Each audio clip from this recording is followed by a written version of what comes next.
हिंदी साहित्य का जो दूसरा काल है या जो जो दूसरा भाग है वो है पूर्व मध्यकाल या भक्ति काल, जिसका समय काल है संवत 1375 से लेकर 1700 तक।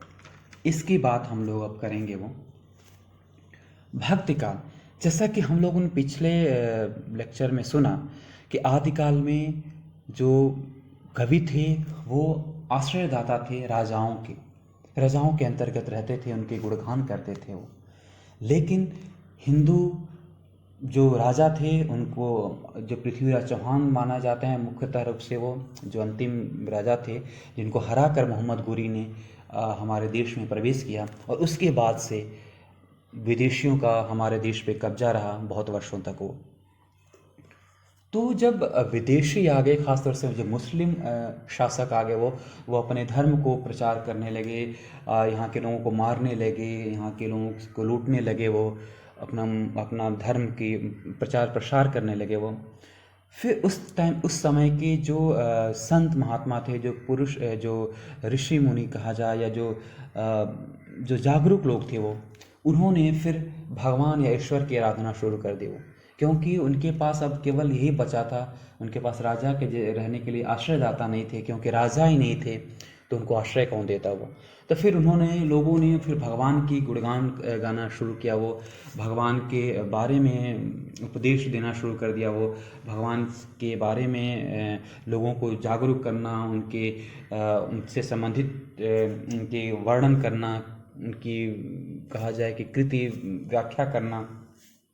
ये सब उस टाइम के जो कवि थे, कहा जाए खासतौर से संत महात्मा लोग थे, वो करने लगे। तो वहीं से शुरू होता है भक्ति काल। तो आदिकाल के बाद दूसरी जो भक्ति काल होती है वहीं शुरू होता है वो। तो भक्ति काल को अगर देखा जाए तो मुख्यतः दो भागों में बटा हुआ है वो, सगुण धारा और निर्गुण धारा।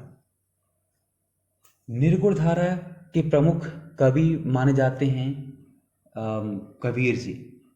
और निर्गुण धारा क्या है? बेसिकली निर्गुण धारा जो निराकार ब्रह्मा कहा जाए, निराकार स्वरूप की उपासना करता है वो, तो वो हो गया निर्गुण धारा। तो निर्गुण धारा में भी दो शाखा निकलती है, ज्ञानाश्रय और प्रेमाश्रय, या ज्ञान मार्गी कहा जाए और प्रेम मार्गी वो। तो जब मैंने अभी कबीर का बताया, कबीर जो प्रमुख कवि थे वो ज्ञान मार्गी के थे, वो केवल निर्गुण धारा के नहीं, ज्ञान मार्गी धारा के थे कबीर। तो जो भक्ति काल जो निकलता है, निर्गुण धारा और सगुण धारा। निर्गुण धारा भी दो धाराओं में निकलती है, या कहा जाए दो शाखाओं में बढ़ता है वो, ज्ञान मार्गी धारा और प्रेम मार्गी धारा, या कहा जाए ज्ञान मार्गी शाखा और प्रेम मार्गी शाखा। ज्ञान मार्गी शाखा के जो कवि थे उसमें कबीर ज्यादा प्रचलित हुए वो, और उन्होंने आडंबरों का तिरस्कार किया, आचरण पे बल दिया।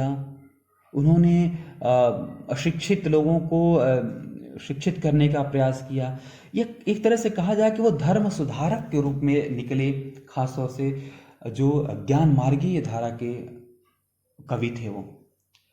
तो ज्ञान मार्गी धारा के प्रमुख कवि में से कबीर हैं, रैदास हैं, गुरु नानक हैं, धर्मदास हैं, इनका नाम प्रमुख आता है। लेकिन सबसे ज़्यादा जो प्रचलित हुए वो कबीर हुए। कबीर को आप लोगों ने बहुत सुना होगा, उनकी जो साखी हैं, जो रचनाएं हैं उनकी आप लोगों ने सुनी होगी। तो जैसा कि आप जानते हैं कि कबीर ने पढ़ाई नहीं की थी। कबीर खुद कहते हैं, मस्य कागज छुओ नहीं, कलम गयो नहीं हाथ। यानी कि कबीर का जो उन्होंने जो बातें कही, जो उन्होंने अपना प्रवचन दिया, वो उनके शिष्य धर्मदास थे, उन्होंने ही कबीर के बाणी का संग्रह किया, जिसको नाम दिया गया है बीजक। बीजक के 3 भाग हैं, साखी, सबद और रामायणी। साखी के भीतर जो दोहे आते हैं उनमें मुख्यतः उपदेश हैं, वो सांप्रदायिक शिक्षा के उपदेश हैं। और जो रामायणी एवं सबद में है उनमें उनकी काव्य भाषा क्या है कि ब्रज है वो। तो इसीलिए इनकी जो भाषाएं हैं, कहीं ब्रज मिलती है, कहीं राजस्थानी मिलती है, कहीं पंजाबी मिलती है, तो इसको सदुकड़ी भाषा कहा जाता है वो। कहीं कहीं इसको खिचड़ी भाषा भी कहा जाता है वो, यानी कि कई भाषाओं का मेल है कबीर के जो जो बीजक है वो। तो ये हो गया निर्गुण धारा के, कहा जाए तो ज्ञान मार्गी धारा का वो।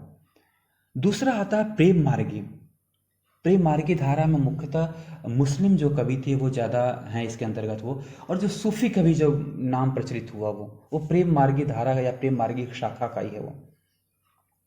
तो प्रेम मार्गी धारा के अंतर्गत हैं मलिक मोहम्मद जायसी, जिनकी पुस्तक पद्मावत बड़ी प्रसिद्ध है वो, कुतबन है, मंझन है, नूर मोहम्मद है।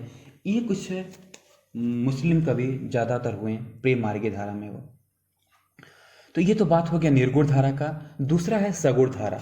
जब सगुण धारा की बात करते हैं तो वो भी दो भागों में बढ़ता है वो, राम भक्ति शाखा और कृष्ण भक्ति शाखा। तो राम भक्ति शाखा, जैसा कि नाम से ही लग रहा है वो, इसके जितने भी कवि थे, जितने भी इस शाखा के संत थे, महात्मा थे, वो सब अपना इष्ट देव राम को मानते थे वो। और कृष्ण भक्ति शाखा के जितने भी कवि हुए वो अपना इष्ट देव कृष्ण को मानते थे और उनसे संबंधित रचनाएं करते थे वो। तो राम भक्ति शाखा के प्रमुख कवि कौन से हो गए? गोस्वामी तुलसीदास जी, रामचरितमानस। उसके अलावा उनकी रचनाएं हैं दोहावली, गीतावली, विनय पत्रिका, बहुत सारी उनकी रचनाएं हैं। तो उनके प्रमुख कवि राम भक्ति शाखा के हो गए तुलसीदास जी तो हैं ही हैं, अग्रदास हैं, नाभादास हैं, हृदय राम हैं। ये कुछ कवि हुए जो राम भक्ति शाखा के, जिन्होंने राम को इष्ट देव मानकर उनके गुणगान किया, उनसे संबंधित रचनाएं लिखी। दूसरी जो धारा है वो है आपका कृष्ण भक्ति, जिसके से प्रमुख कवि हुए सूरदास जी। सूरदास की रचनाएं हैं सूर सागर, सूर सरावली, साहित्य लहरी इत्यादि। कृष्ण भक्ति शाखा के अन्य कवि हुए रसखान हो गए, मीराबाई हो गई, नंददास हो गए, कृष्णदास हो गए। तो ये कुछ कवि थे जो कृष्ण भक्ति शाखा के थे। तो सगुण धारा में राम भक्ति हो गया और कृष्ण भक्ति हो गया। राम भक्ति शाखा के कुछ कवियों के नाम हम लोगों ने देख लिया, कृष्ण भक्ति शाखा के कुछ कवियों का नाम लिख लिया। अब हम बात करते हैं कि भक्ति काल की क्या विशेषताएं थी, उसकी विशेषता की बात हम करेंगे। इस काल के प्रमुख सभी कवि जो थे वो संत एवं महात्मा थे। वो आदिकाल जैसा नहीं कि आश्रयदाता थे, वो संत महात्मा थे। जितने भी कवि आप देख लीजिए, चाहे वो तुलसीदास को देखिए, चाहे वो सूरदास को देखिए, रसकान को देखिए, परमानंद दास को देख लीजिए, सबको देखिए, वो क्या थे? वो संत महात्मा थे। अपना पूजा पाठ से मतलब उनको रहता था। तो एक पहली विशेषता ये बता सकते हैं। दूसरी विशेषता बता सकते हैं कि इस काल की जितनी भी रचनाएं थी एवं जितने भी कवि थे, उनका लक्ष्य था जनता में भगवान की महत्ता का प्रचार करना। यानी भगवान की जो महत्ता का प्रचार करना है मुख्य रूप से लक्ष्य था, जनता को बताना कि हाँ कैसे हमारे कृष्ण थे, कैसे हमारे राम थे, उनका प्रचार करना हो। और विशेषता बता सकते हैं कि इस काल में भगवान के नाम, जप और कीर्तन को मुख्य स्थान दिया गया। इससे पहले आदिकाल में नहीं मिला आपको वो, लेकिन इस काल में ये मिला।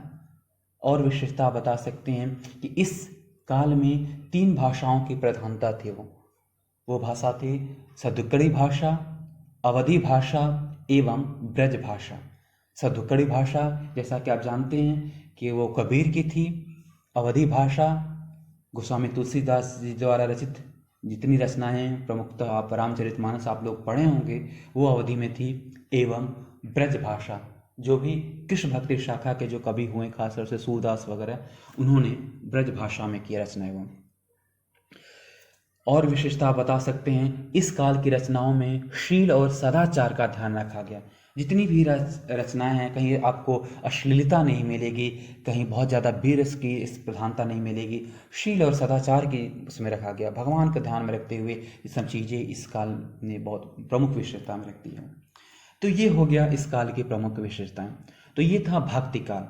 तो भक्ति काल के बारे में बताइए, जब भी पूछा जाए कि भक्ति काल की 2 शाखाएं हैं, निर्गुण धारा, सगुण धारा। निर्गुण धारा भी 2 भागों में बैठती है, ज्ञान मार्गी, प्रेम मार्गी। सगुण धारा भी 2 भागों में बैठती है, राम भक्ति शाखा और कृष्ण भक्ति शाखा। इनके कुछ प्रमुख कवियों और उनकी रचनाओं को हम लोगों ने देखा।